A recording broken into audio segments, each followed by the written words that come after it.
இன்றைக்கி நம்ம egg gravy எப்படி பண்ணுறது பார்க்கலாம்.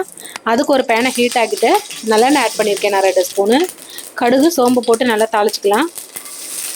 தாளிச்சதுக்கப்புறம் சின்ன வெங்காயம் கட் பண்ணி வச்சுருக்கேன், அதையும் ஆட் பண்ணி நல்லா வதக்கிக்கலாம்.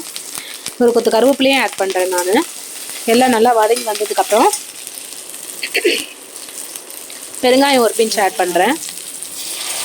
அதோட தக்காளி கீரை வந்து நல்லா அரைச்சி எடுத்துக்கிட்டேன். நான் 2 தக்காளி நல்லா அரைச்சி எடுத்துருக்கேன்.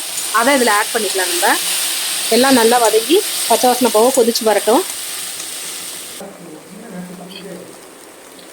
இப்போ வந்து அதோட இஞ்சி பூண்டு பேஸ்ட்டும் மஞ்சள் தூள், மிளகாத்தூள், தனியாத்தூள் எல்லாம் நம்ம ஆட் பண்ணிக்கலாம்.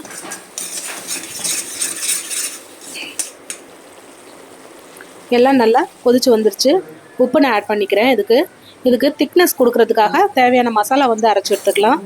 சோம்பு, ஜீரகம், அதுக்கப்புறம் 1 ஸ்பூன் மிளகு, 2 பட்டை, ஒரு 4 பீஸ் கிராம்பும் போட்டு, ஒரு அரை தேங்காய் பத்தையும் போட்டு, ஒரே ஒரு பச்சை மிளகாய், 10 பீஸ் பாதாம் ஆட் பண்ணுறேன். சின்ன வெங்காயம் ஒரு 10 ஆட் பண்ணுறேன். எல்லாத்தையும் அரைச்சி நைஸாக அரைச்சி இதில் வந்து ஊற்றிக்கலாம். திக்னஸ்க்காக ஊற்றி எல்லாம் நல்லா ஒன்று சேர்ந்து கொதித்து வரட்டும்.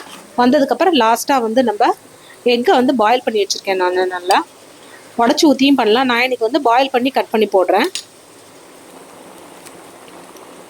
இப்போ நல்லா எல்லாம் கொதிச்சு வந்துருச்சு.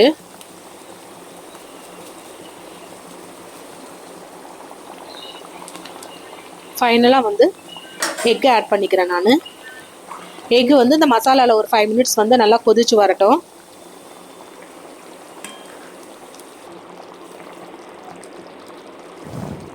லாஸ்ட்டாக வந்து இன்றைக்கி வந்து என்கிட்ட கொத்தமல்லி தழை இல்லை, அதனால் வந்து கஸ்தூரி மெத்தியை நான் இன்றைக்கி ஆட் பண்ணுறேன். நான் ஆட் பண்ணி சர்வ் பண்ணுறேன் நான் இன்றைக்கி.